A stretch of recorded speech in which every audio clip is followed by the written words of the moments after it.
ಯಾಕತ್ಗೆ ಅಣ್ಣ ನನ್ನ ಜೊತೆ ಸೇರಿ ಬಿಸ್ನೆಸ್ ಮಾಡಬಾರ್ದ?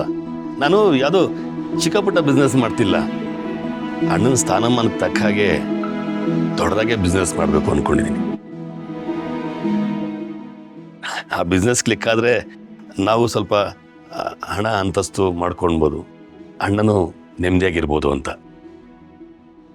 ನೆಮ್ಮದಿನ?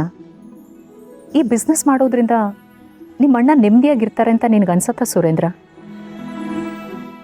ಹೌದು ಅದಕ್ಕೆ ನಾವು ಮತ್ತೆ ದುಡಿಯೋದಕ್ಕೆ ಶುರು ಮಾಡಿದ್ರೆ ಕಳ್ಕೊಂಡಿರೋ ಆಸ್ತಿ ಅಂತಸ್ನೆಲ್ಲ ವಾಪಸ್ ಪಡಿಬೋದು. ಸುರೇಂದ್ರ, ಒಬ್ಬ ರಾಜ ಅಂದ್ರೆ ಏನು ಅಂತ ಅಂದ್ಕೊಂಡಿದ್ಯಾ? ಅರಮನೆಯಲ್ಲಿ ಬರೀ ಆಡಂಬರ ಮಾಡಿಕೊಂಡು ಓಡಾಡ್ತಾ ಇರೋನು ರಾಜ ಅಂತ ಅಂದ್ಕೊಂಡಿದ್ಯಾ?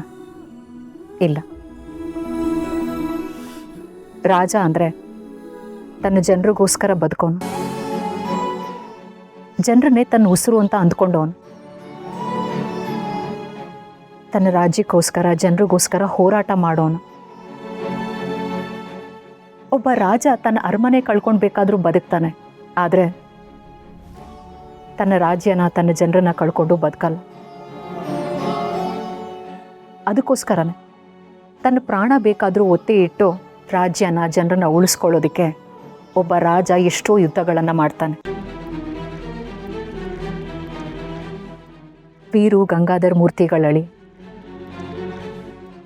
ಇಷ್ಟು ವರ್ಷ ರಾಜಕೀಯದಲ್ಲಿ ಜನರ ಸೇವೆ ಮಾಡಿರೋ ನಿಜವಾದ ನಾಯಕ. ಯಾವುದೇ ಸ್ವಾರ್ಥ ಇಲ್ಲದೆ ರಾಜ್ಯಕ್ಕೋಸ್ಕರ ದೇಶಕ್ಕೋಸ್ಕರ ಪ್ರಾಮಾಣಿಕವಾಗಿ ದುಡ್ದಿರುವಂಥ ವ್ಯಕ್ತಿ. ಎಲ್ಲದಕ್ಕಿಂತ ಹೆಚ್ಚಾಗಿ ನೀನೇ ಹೇಳ್ದೆ ಅಲ್ವಾ, ಸ್ವಾಭಿಮಾನದಿಂದ ಸ್ವತಂತ್ರವಾಗಿ ಬದುಕಟ್ಕೊಂಡಿರುವಂಥ ವ್ಯಕ್ತಿ.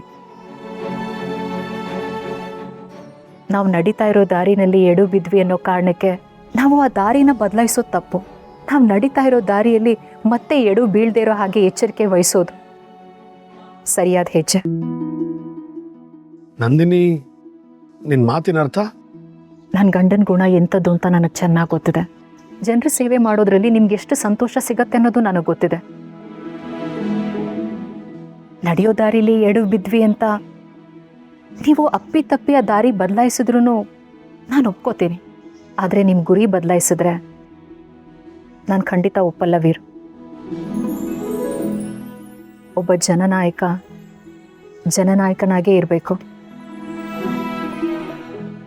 ಅಣ್ಣ ಮತ್ತೆ ಹೋಗಿ ಜನರ ಮುಂದೆ ನಿಲ್ಬೇಕು ಅಂತ ನಾತ್ಗೆ? ನಮ್ಮ ಸುತ್ತಮುತ್ತ ನಮ್ಮ ಎದುರುಗಡೆ ಇರೋ 4 ಜನ 4 ಮಾತಾಡ್ತಾರೆ ಅಂತ ನಾವು ಅವ್ರ ಬಗ್ಗೆ ಎಲ್ಲ ತಲೆ ಕೆಡಿಸ್ಕೊಳ್ಬಾರ್ದು. ಜನ ಇವತ್ತು ಇವ್ರ ಬಗ್ಗೆ ತಪ್ಪಾಗಿ ತಿಳ್ಕೊಂಡಿದ್ದಾರೆ, ಅದಕ್ಕೆ ಇವ್ರ ಬಗ್ಗೆ ಮಾತಾಡ್ತಿದ್ದಾರೆ. ಮುಂದೆ ಒಂದು ದಿನ ಸತ್ಯ ಗೊತ್ತಾದಾಗ ಅದೇ ಜನ ಇವ್ರಿಗೆ ಜೈಕಾರ ಹಾಕ್ತಾರೆ. ಇವರನ್ನ ತಪ್ಪಾಗಿ ತಿಳ್ಕೊಂಡಿರೋದಕ್ಕೆ ಪಶ್ಚಾತ್ತಾಪ ಪಡ್ತಾರೆ. ವೀರು, ಸತ್ಯ ಯಾರ ಮನಸ್ಸನ್ನು ಬೇಕಾದರೂ ಬದಲಾಯಿಸುತ್ತೆ. ಅದಕ್ಕೆ ಸಾಕ್ಷಿ ನಾವಿಬ್ರೆ. ನೀವು ಸೋತಿಲ್ಲ, ಸೋಲೋದು ಇಲ್ಲ. ಯಾವುದೇ ಕಾರಣಕ್ಕೂ ನೀವು ರಾಜಕೀಯದಿಂದ ಹಿಂದೆ ಸರಿಬಾರದು. ಕೆಟ್ಟತನನೇ ತುಂಬಿರೋ ರಾಜಕೀಯದಲ್ಲಿ ನಿಮ್ಮಂಥ ಒಬ್ಬರಾದರೂ ಇದ್ರೆ ಜನರಿಗೆ ರಾಜಕೀಯದ ಬಗ್ಗೆ ಸ್ವಲ್ಪನಾದರೂ ನಂಬಿಕೆ ಉಳ್ಕೊಳ್ಳತ್ತೆ. ಸೋತಿದ್ದೀನಿ ಅಂತ ನೀವು ಅಂದ್ಕೊಂಡಿರ್ಬೋದು, ಆದರೆ ನೀವು ಎಲ್ಲಿ ಸೋತಿದ್ದೀರೋ ಅಲ್ಲೇ ಗೆಲ್ಲಬೇಕು ಅನ್ನೋದು ನನ್ನ ಆಸೆ. ನಿಮ್ಮನ್ನು ರಾಜನಾಗೆ ನೋಡಬೇಕು ಅನ್ನೋದು ನನ್ನ ಕನಸು. ವೀರು, ನೀವು ಜನಸೇವೆ ಮಾಡಬೇಕು, ಜನನಾಯಕನಾಗೇ ಇರಬೇಕು. ನಿಜಾತ್ಗೆ ನೀವು ಸರಿಯಾಗಿ ಹೇಳಿದ್ರಿ. ವಜ್ರ ಯಾವಾಗಲೂ ಚಿನ್ನದ ಉಂಗುರದಲ್ಲೇ ಇರಬೇಕು, ಮಿನುಗೋ ನಕ್ಷತ್ರಗಳು ಆಕಾಶದಲ್ಲೇ ಇರಬೇಕು. ಅಣ್ಣ, ನೀನು ಯಾವಾಗಲೂ ರಾಜಕೀಯದಲ್ಲೇ ಇರಬೇಕು. ನೀನು ಮತ್ತೆ ಗೆಲ್ಬೇಕಣ್ಣ. ನಿನ್ನ ಬಗ್ಗೆ ತಪ್ಪು ತಿಳ್ಕೊಂಡಿರೋ ಜನಗಳು ಮತ್ತೆ ನಿನ್ನ ಕೊಂಡಾಡಬೇಕು. ನೀನು ಗೆಲ್ಬೇಕಣ್ಣ. ನೀನು ಗೆಲ್ಲೋದನ್ನ ನಾವೆಲ್ಲರೂ ನೋಡಬೇಕು.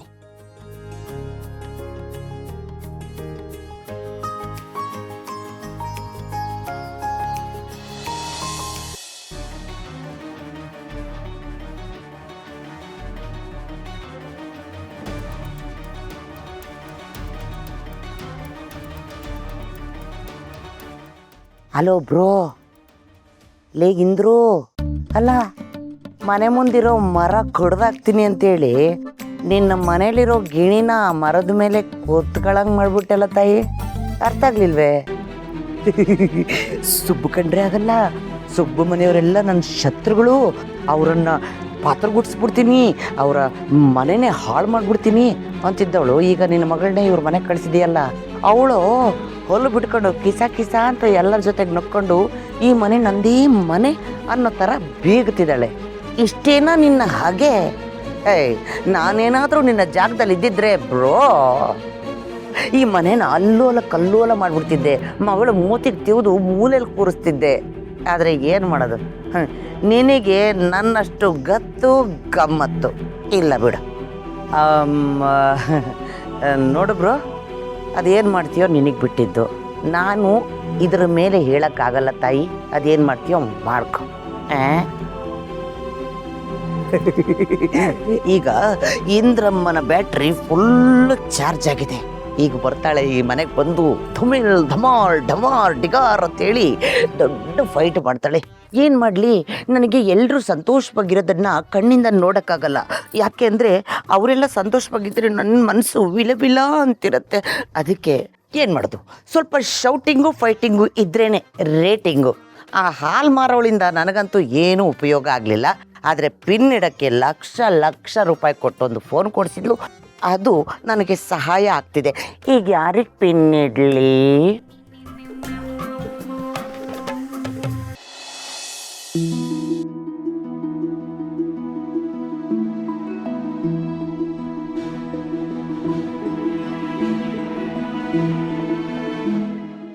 ಅಮ್ಮ, ತಲೆನೋವು ಕಡಿಮೆ ಆಯ್ತಾ? ಈಗ ಹೇಗಿದೆಯಾ? ಸ್ವಲ್ಪ ಮಲಗಿದ್ನಲ್ಲ, ಸ್ವಲ್ಪ ಆರಾಮ ಅನ್ನಿಸ್ತಾ ಇದೆ.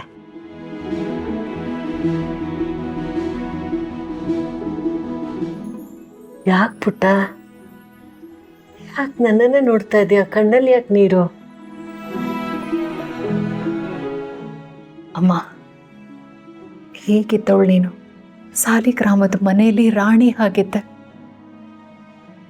ಆದರೆ ಈಗ ಇಲ್ಲಿ ಪುಟ್ಟ ಕೋಣೆಯಲ್ಲಿ ಈ ರೀತಿ ಇರೋದು ನೋಡ್ತಿದ್ರೆ ನನಗೆ ಸಂಕಟ ಆಗತ್ತಮ್ಮ. ಈ ವಯಸ್ಸಲ್ಲಿ ನಿನಗಿದೆಲ್ಲ ಬೇಕಾಗಿರಲಿಲ್ಲ. ನಮ್ಮಿಂದಾಗಿ ನೀನು ಅನುಭವಿಸೋ ಹಾಗಾಯ್ತು. ಹುಚ್ಚು ಹುಡುಗಿ ನೀನು. ಹಾಗೆ ನೋಡಿದರೆ ಈಗಲೇ ನಾನು ಆರಾಮಾಗಿರೋದು. ನಾನು ಇಷ್ಟು ದಿನ ಅರಮನೆಯಲ್ಲಿ ರಾಣಿ ಥರ ಇದ್ದೆ ಅಂತ ನೀ ಹೇಳ್ತಿದ್ಯಲ್ಲ, ಅದು ಬರೀ ನೋಡೋರು ಕಣ್ಣಿಗೆ ಮಾತ್ರ.